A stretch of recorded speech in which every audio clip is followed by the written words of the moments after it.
Here we go. Day, I believe, number 2 of chapter 5. Chapter 5 is all about how to collect good data. And to be honest with you, it is the most important thing that you can do. If you collect bad data, there's no math that can fix anything.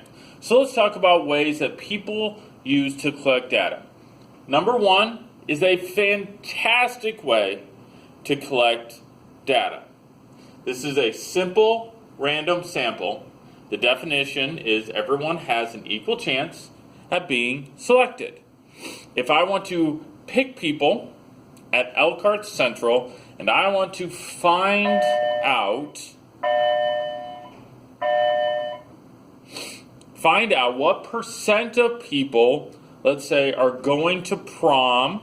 Okay, let's suppose that is the question. What percent of Elkhart Central students are going to prom?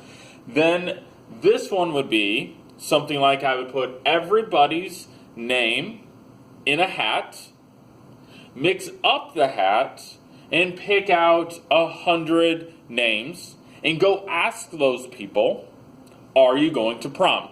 That is a fantastic way of doing it. Everyone has an equal chance at being selected. I'm not just going to this person, who I like. Every type of person has a chance to be in the sample. This is a fantastic way of doing things.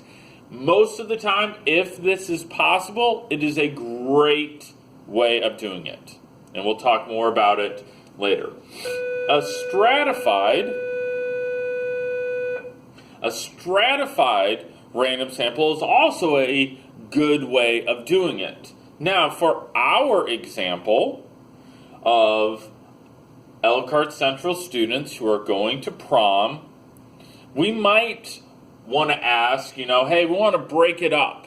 Maybe we really don't even care about freshmen because they're not really going, and some sophomores going, and then juniors and seniors going to prom. So maybe we only ask, 20 freshmen and 20 sophomores, but then we do like 50 juniors and 50 seniors.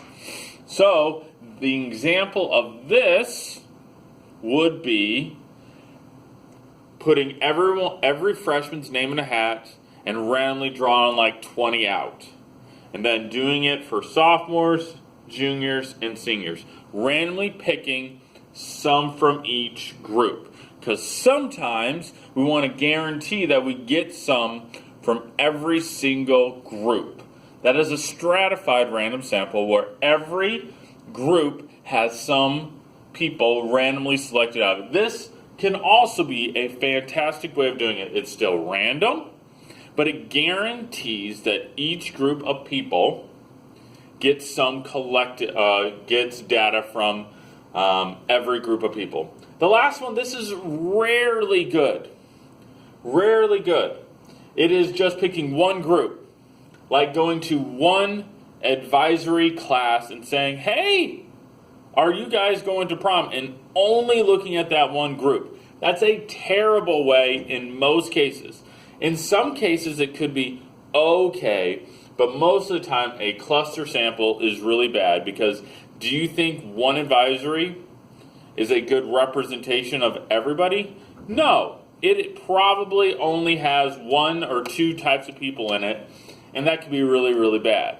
For instance, if I ask you guys a question, that's probably not very good because you guys are mainly juniors and seniors, so it leaves out freshmen and sophomores.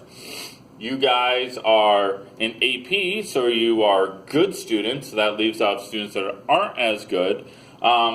So a cluster sample is rarely good. Moving on.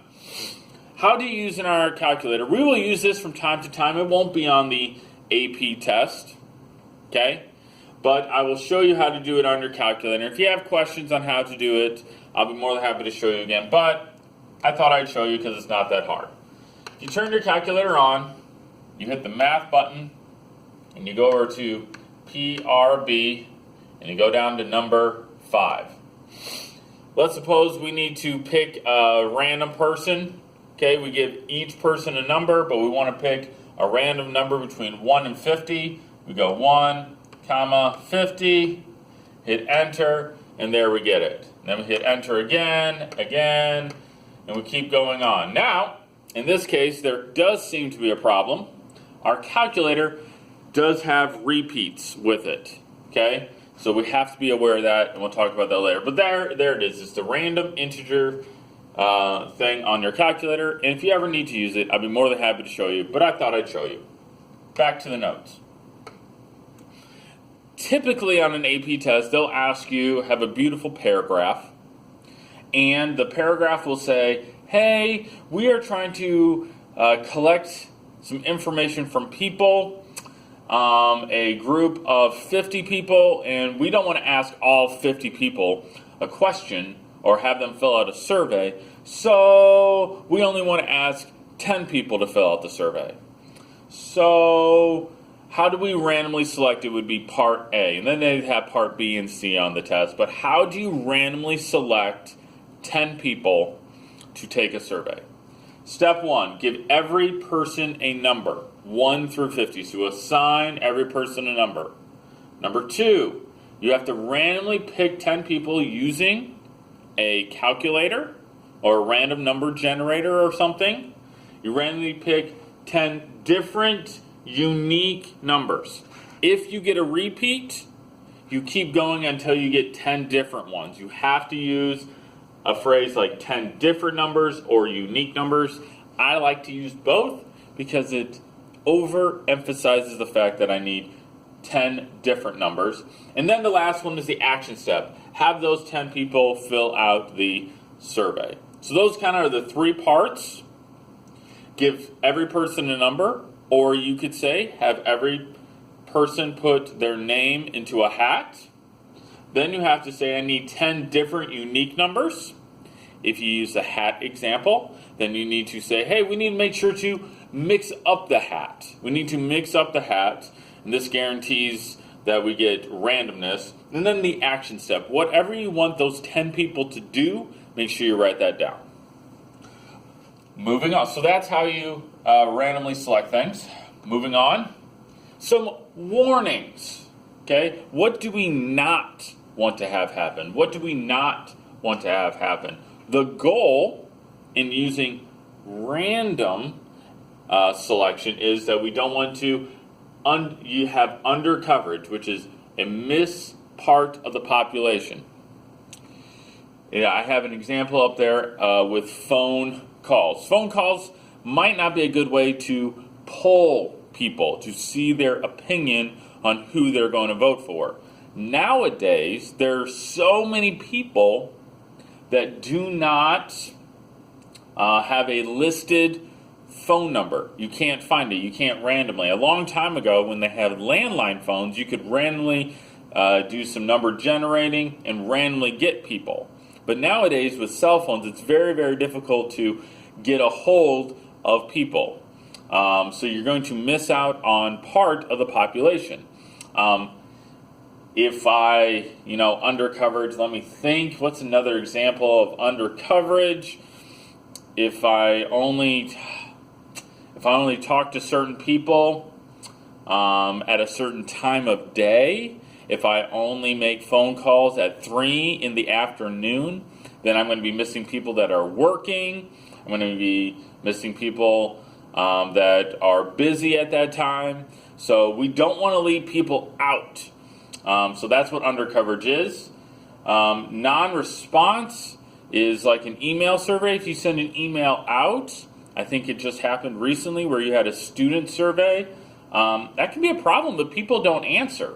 If people don't answer, that leaves certain people out. What type of people are not going to open up their email? Maybe people that are bad students who don't look at their email.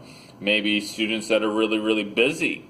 Maybe students, I don't know what other students would not read an email, but non-response, if people don't actually answer, that's what non-response means, and that's not good. We want people to answer. And response bias is people don't give the correct answer. For example, there are 2 types. Okay, there are 2 types of response bias. Number 1, they're lying. Okay, they're lying. If I ask you a question like, do you wash your hands after you use the bathroom every time?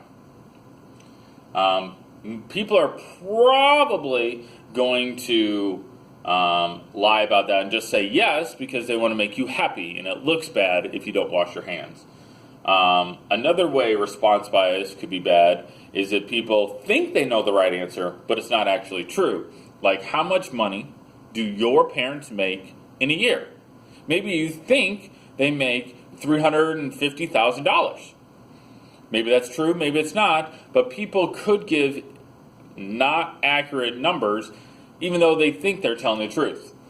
Other warnings that we have are bad questions. Bad questions. And there's so many bad questions. I'll go through them quickly.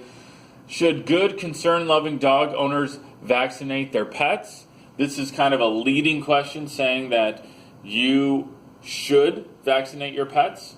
You're saying, hey, you need to be a good, concern-loving dog owner and vaccinate your pets. So it's we call it a leading question.